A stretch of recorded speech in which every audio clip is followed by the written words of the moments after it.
If you enjoy the content, don't forget, like, subscribe and click the notification bell. And welcome to another episode of Devongunsmith Diaries.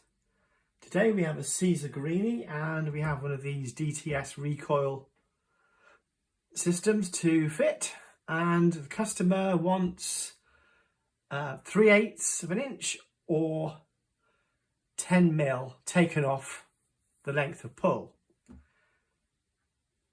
So let's get into it. So obviously this unit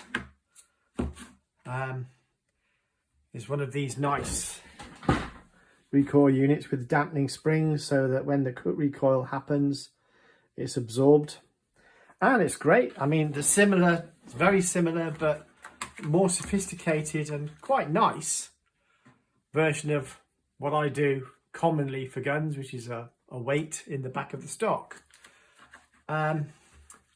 This system's a bit more superior in a regard. Of course, it's £150 or thereabouts retail, more superior.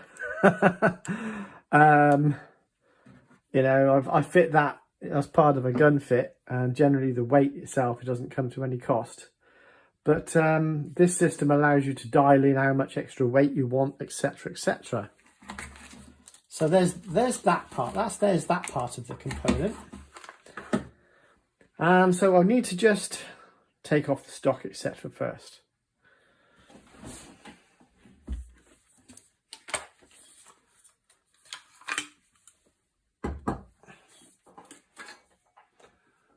So just break down the gun carefully.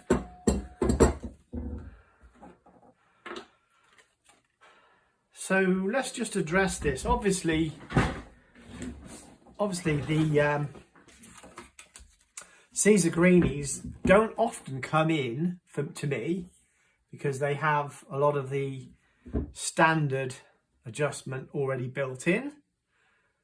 This unit can be sold as an aftermarket part, and the pocket for the stock bolt will accept this item. You see there's some O-rings there which prevent it slopping about, but in actual fact it's a pretty tight fit from the factory. The pocket has got a rebate to allow for that, what looks like a shotgun cartridge rim there for want of a better word, and that stops it rattling and moving around, and these O-rings do the same. So how do you adjust the length of pull on something that's effectively been set from the factory?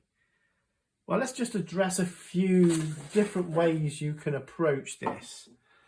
Commonly, my favourite, obviously the Kickies. I'm not advertising these. This is a flat 12mm plate. I could get potentially 10mm off that, doing it that way without any change. However, the customer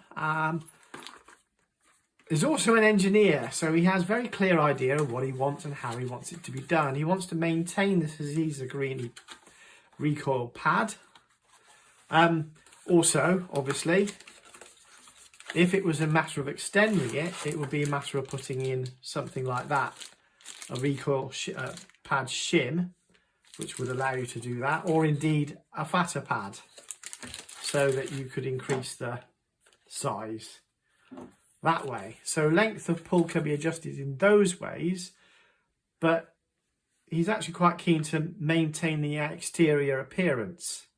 So I'm going to actually cut the wood and rebate the pocket to allow for the recoil system to fit in the remaining slightly smaller space.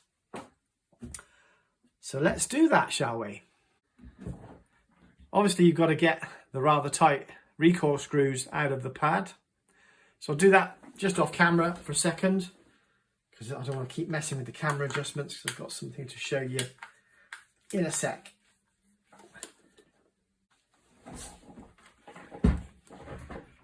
And there we have that removed. Oh, lighting's terrible.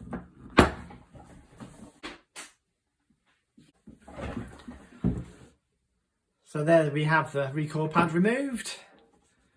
You may notice that the lighting's changed. I realised I'd left one of my studio cameras off, which was annoying.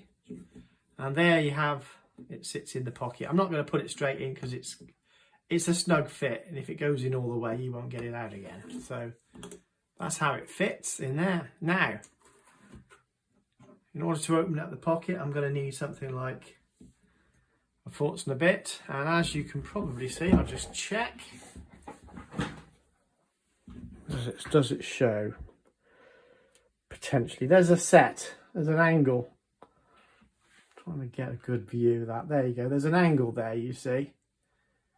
So first thing I've got to do is make a little drill guide to maintain the angle, and also these bits are designed to center and drill, but of course we're in a pocket here already, so we need that jig more than ever now to hold and maintain the set.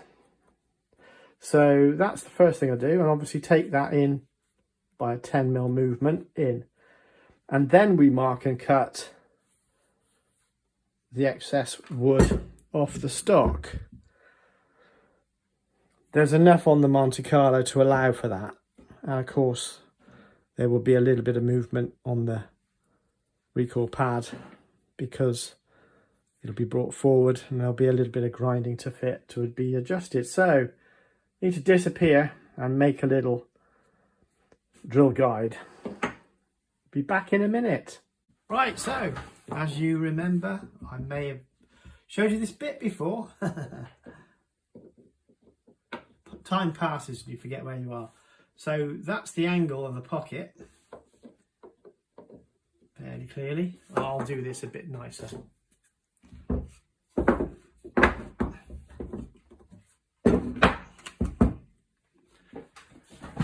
Camera check.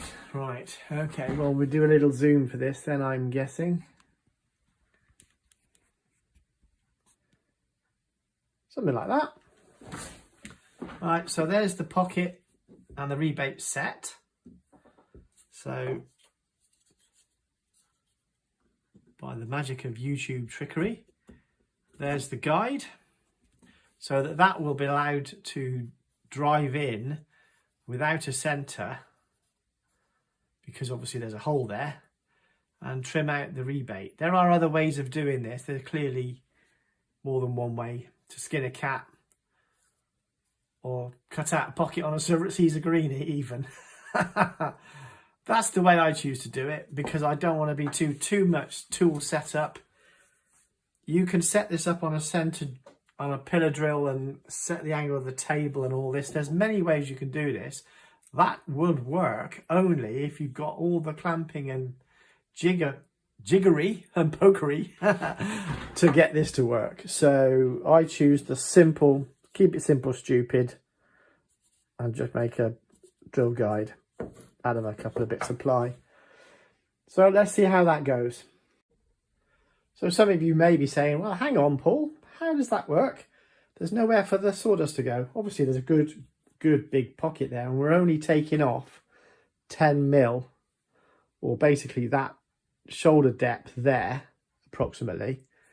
So I go down, I drill in by that much, and it's done. And I can go quite slowly, remember, and I've also, by the way, I've sharpened the force a bit with my diamond files to make sure that we don't have any grab, because that could be an epic fail, couldn't it, guys? Yeah, let's have a look and see what we can do.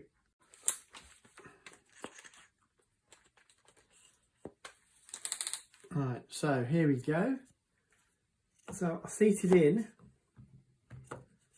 and I pull back while holding firmly here. So I'm actually got to pull back a bit, but I want to keep inside the cut.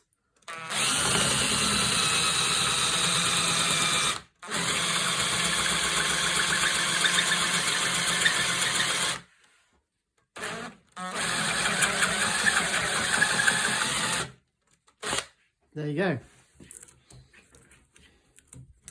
Rough and ready, but it's done the job.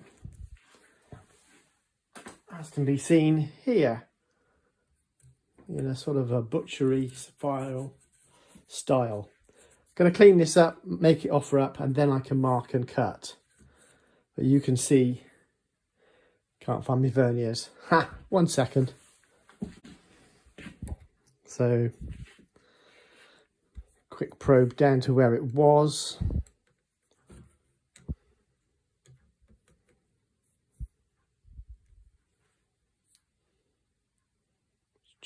Quickly check the offset. 0. It was at the back end, because it's obviously slanted. At the back end it was 11 mil. And just touching on now.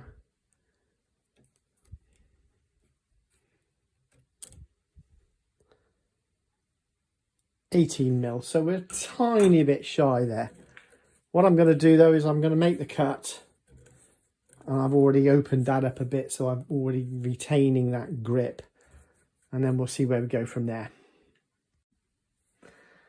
Okay, I suppose I better just quickly demonstrate that that does sink in deeper. However, I know I'm going to have to shorten this bar. This is previously by agreement with the customer, so I know this. And it's not complete, but it's already lower. I'm going to need to go in by stages, clearly. So this is not, I'm not trying to mislead you here. I do tend to just go in nice and gently and only enough. It needs a shade more off that side, obviously, but it has gone deeper. But the whole of that pocket is deeper. And now I'm going to have, oh, there you go. It comes out with a sharp tap. And all the sawdust from when it used to fall out, obviously. So, yeah, we've got our pocket cut a little more. And I can go in, I won't keep doing it on camera, it gets a bit boring. It's just drilling, isn't it? I'll just go in a little bit more each time. So you can feel in there, you can see how much, there you go, you see how much I've gone in by. It's nearly 20 mil there. So it's about the 10 mil that I need.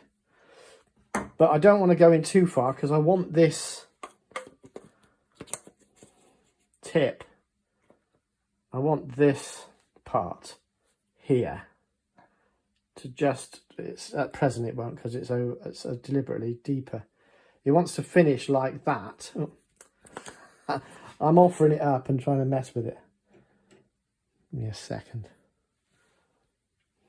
I think you know what I'm blathering on about, guys. That needs to rest on the back of the butt plate, something like that, at its finished depth, which is why I'm taking my time. I'm not going mad, but we'll get there. I've got to tape and cut this as well, so between the two, now we've got a bit of profile further down, I can now trim off the 10 mil. That was the whole point of that little exercise. And carry on. Right, so preparing the patient for surgery. First thing, I've got to drop the comb. I've remembered the settings, and it's dropped and screwed down because I need to keep that there. A lot of you may remember when I first started this channel, it was trying to replicate kitchen cottage gunsmithing, which worked at the time because it was lockdown. And so I'm going to use tools. You will notice I've not been using lathes and stuff like that purposely, because in the event of quick work, it's quite often quicker to use something like this than a bandsaw where you've got to set it up and get the angles, make up a holding jig to hold that precisely. This is the rough and easy method, but obviously you don't just plonk somebody's, you know, £5,000 to £10,000 gun. I don't know how much this one is. I'm not a gun nerd. I think I've said you before, guys. You know, I like to fix guns. So we need to get that set correct. Okay, so we're going to cut that down. Pitch will be set. We've got to be sure on that before anything. There's a few things, but we've got to prepare the patient for surgery. So there we go, something like that. Now, as this is a handheld situation, I've got to set that angle correctly for cutting, and then we're going to cut. And I'm not going to tempt fate, so you're not going to see it live because I'm a chicken, all right? But that's the cut anyway. And if you ever do this at home yourselves, this sort of work, you know, it's not licensed gunsmithing work. It's a competent woodworker could do this. I recommend normally you would take the action out because it makes it lighter. I recommend you get a set square and test for square along there, and that the cut is going to be consistent, because you don't want to change the pitch. You've got to be careful. Sometimes you need to adjust it by means of wedges and the like. I've done it so many times that you can cut it freehand and hold it steady long enough to make it. The beauty of it is I can grind it flat if I need to, but you don't want to take more work off, obviously. So these are little tips and tricks and hacks. The gun trade are going to hate me for showing all this. A lot of guys will use bandsaws. Highly skilled gunsmiths happily using a cutting a bandsaw. Me, I prefer to better take my time on this bit. You're only going to cut this once, so let's not have to make more work. And to be honest with you, this is extraneous and superfluous, but I don't want to make more work. I'm perfectly competent at finishing, doing a complete strip down and oil finish. But money, we're doing this for a price. Like a lot of jobs, some of the keyboard warriors think I've got unlimited funds, and the customer can afford £1 million funding for a simple job to do it absolutely precisely by the book.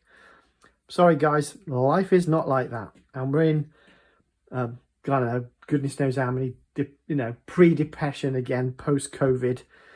Everybody's looking after their pennies. So that includes me. And that's one of the reasons I opened the channel, because it helps. It all helps because it shows. This is not a monetized channel, I have to hasten to add, but my customers get to see what sort of work I do and how I do it. And several have joined me as customers precisely because I do the channel. And they go, well, we like the way you work. You show people respect to their guns and you don't take the piss. That's got to be good. Right, so I'm not going to show you this next bit. No, I don't think I am anyway. I don't have those big enough cojones. But I will show you the basic setup. Getting these guides to fit. Drop them down carefully. And obviously control it till the last. And then you need to make sure you allow for the curve for the cut, because otherwise you're going to take off too much, aren't you?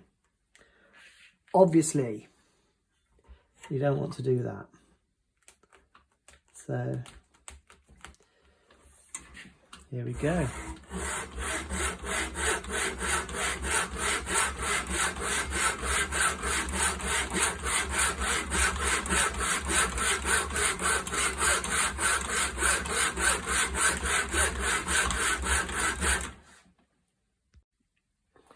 Just to prove that this is tested, I've part way into the cut. I always check that we're keeping the base, the original base, square to the cut. Obviously, there will be cast on this stock, so it's not relevant to what the rest of the gun's doing. It's about what's happening here, and we're good. And this is why I like to cut by hand. Doesn't add a lot to the price of the job because I'm usually allowed for it. That's still square to the face, so the cutting is parallel. You can't make mistakes if you take your time. You're only going to do this once, and the rest is a lot easier. All right, as you can probably see by the blade here, we're getting quite close to the finished cut. Again, maintaining in check. Still square to the face. I'm not concerned about what's going on the rest of the gun stock. I want to see what the blade is cutting straight and parallel to the face, so that when we introduce the butt plate again, you will notice this is not the one. I just happened to grab this. The pitch is taken out and adjusted in the pad, which is a lot of guns are like that now. So when you come to the final cut, slowly cut through, and I will record this bit. As it finally cuts through, parts the final fibres, it gently rolls over. You don't want to burst through the back and create back breakout.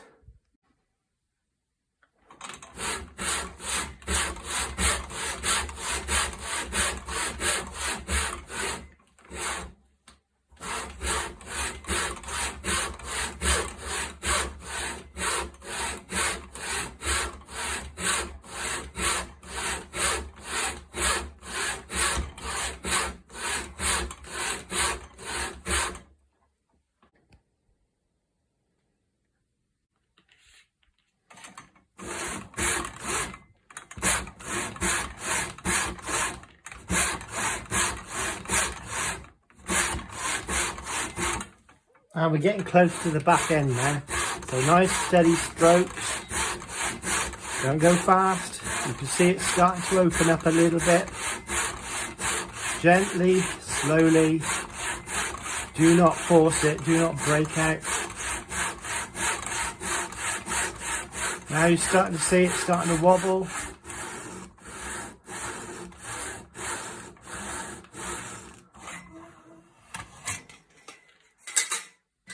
Let's see if it's through. No, it's still on, still connected.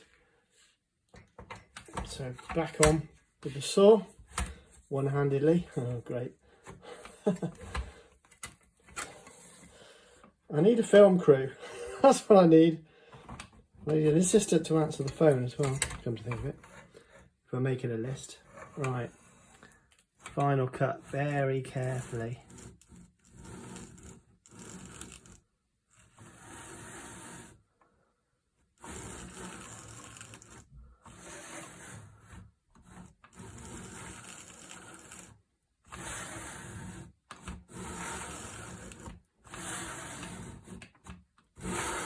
There we go.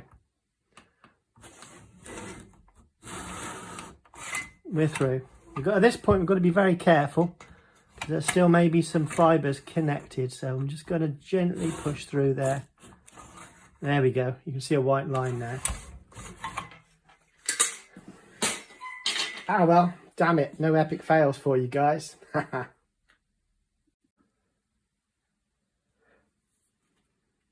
So I'm removing the tape. I was chatting away to you guys, not realising the camera wasn't on. Epic fail. So I come back to you guys now. Epic fail. I peeled all this off, showing you how there's a tiny little fibre burr all the way along there. And it's cleanly cut through with no tear out. I was chatting away while I was removing the protection, and I was telling you an anecdote which I may or may not have covered, but we'll carry on with it anyway. A customer had a rush job and he had me do it within an hour. He returned within 20 minutes, and while removing the tape I didn't realise that the shellac finish that had been created, right, here's the moment of truth, is their tear out. Damn, you'd think I'd done this before, wouldn't you? You would have thought that I'd done this before. There's a tiny burr there which I will take off with a sanding sponge because it needs to be perfect. I tend to just dress this up with a sanding sponge as well, and I usually seal it because it just stops the moisture getting in the end of the stock with a little bit of wood sealer. So nicely done. There is a little bit of work there that the customer wanted polishing out anyway, so I'll be taking care of that. Anyway, going back to my little shaggy dog story. I tore the tape off, not realising it had a shellac and not an oil finish, and I ripped all the finish off.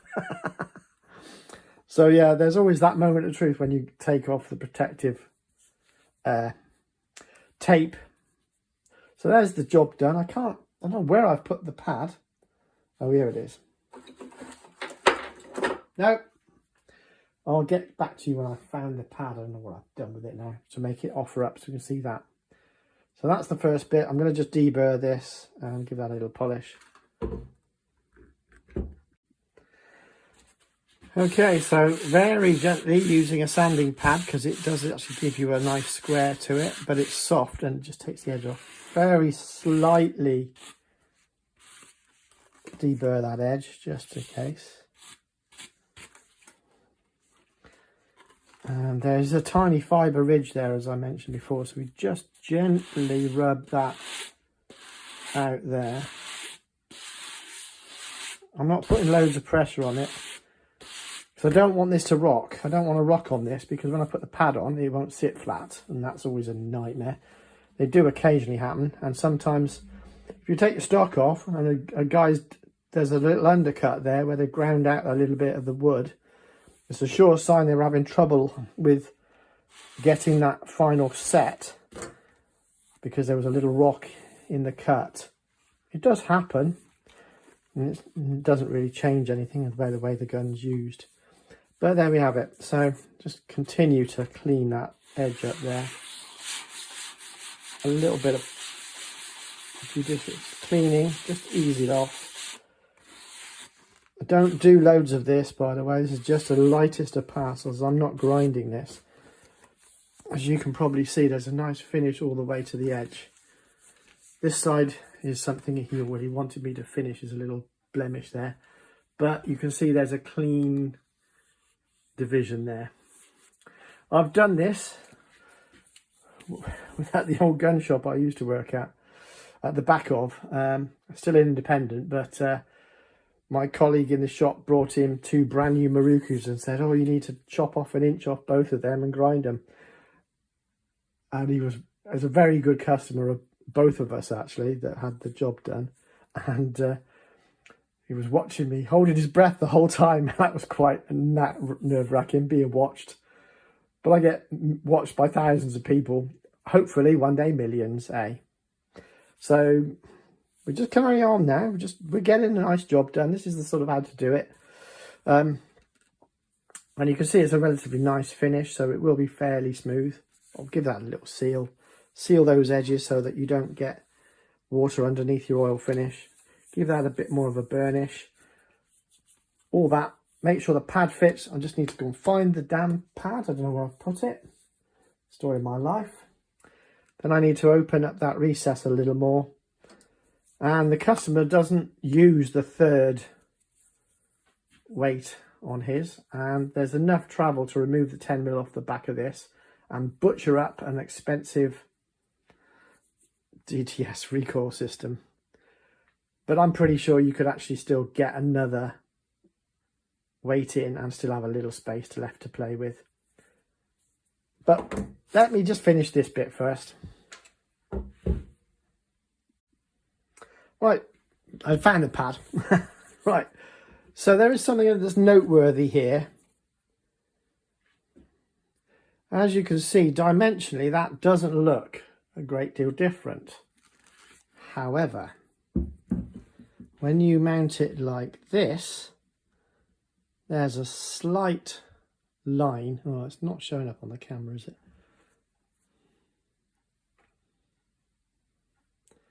There's a slight line as you go into the thicker wood there, both sides. That's exaggerated, but that's roughly what it looks like. Slightly exaggerated, as I say. But that's a sure sign the gun's been adjusted. If it's got the original pad on it. I personally prefer to change the pad. There's no real need in this case. Customer's happy with the price. And that small amount of adjustment is satisfactory. So if he doesn't like it, I will grind an oversized pad to it to fit of the same dimensions. So you catch me finally finishing off the oil finish, which doesn't look too bad. It probably needs a bit more work at a later date, or after the video is what I mean. So there's the pocket. There's the recoil adjuster with the slightly shortened stem. And there it is, fitted. So now what we'll have to do is to add the screws to the... Yeah, it's always a bit gnarly, pushing those in.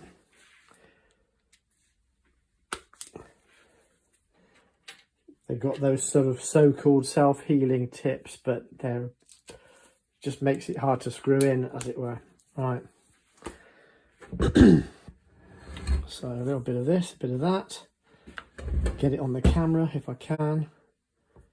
Now I use an undersized screwdriver deliberately. Oh, no, it's not showing. Right. Camera.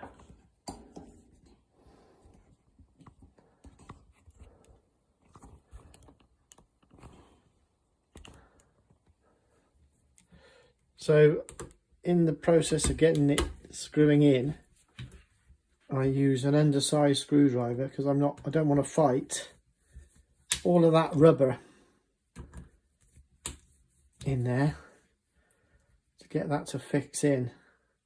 Again, not on the camera, right. So I use an undersized screwdriver just to get the screw moving. Oops, sorry, camera moved again, see, in the way again, right. So I'm using an undersized screwdriver to just get that started, because it's a hell of an effort with these self-healing, so-called. The screwdriver and the screw are all being fought by the actual recoil pad and the resistance of the wood as it's screwing into. Oh, that's such fun. Well, I'll leave you there and I'll come back when I've finished gnarling because it's rubbish on camera. So finally, just starting to cinch it up with a Posi drive or Phillips, according to what head is in there. Now you may recall I mentioned there's a dimensional difference and shift there we've got to compensate for. Let's just see how that settles in. This is the epic fail that's just waiting to happen. I've noticed on the Caesars they tend to have a really tight screwing at the final stages, and it's always a bit annoying, frankly. So you ask me, why would you choose to butcher a Caesar Guerini in this way? Because the customer asked me to. Short answer. That's an epic fail. Not happy with that at all. It's not a good fit. I'm going to need to encourage him that we need to think again. Or I simply glue and dowel the holes, re-drill the holes to make it fit. Because that looks terrible. And this is why I always admonish customers, don't be cheapskates and put the old pad back on, because you always have problems like this. Well, they don't. I do, of course. It's me who has the problems. So it'll end up costing you more money. See how badly that fits according to the screws that are already there, which is what I was saying earlier.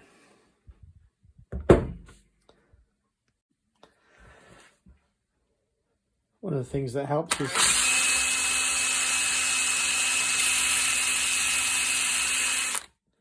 just drill out that screw way a tiny bit.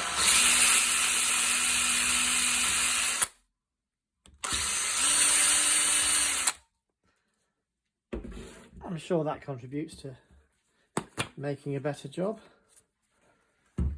And then I generally put the screws in once before I... Oh, you can't see it again. Once again, I screw the screws in once. Sorry, you can't see it. Oh well. It's just me screwing on camera.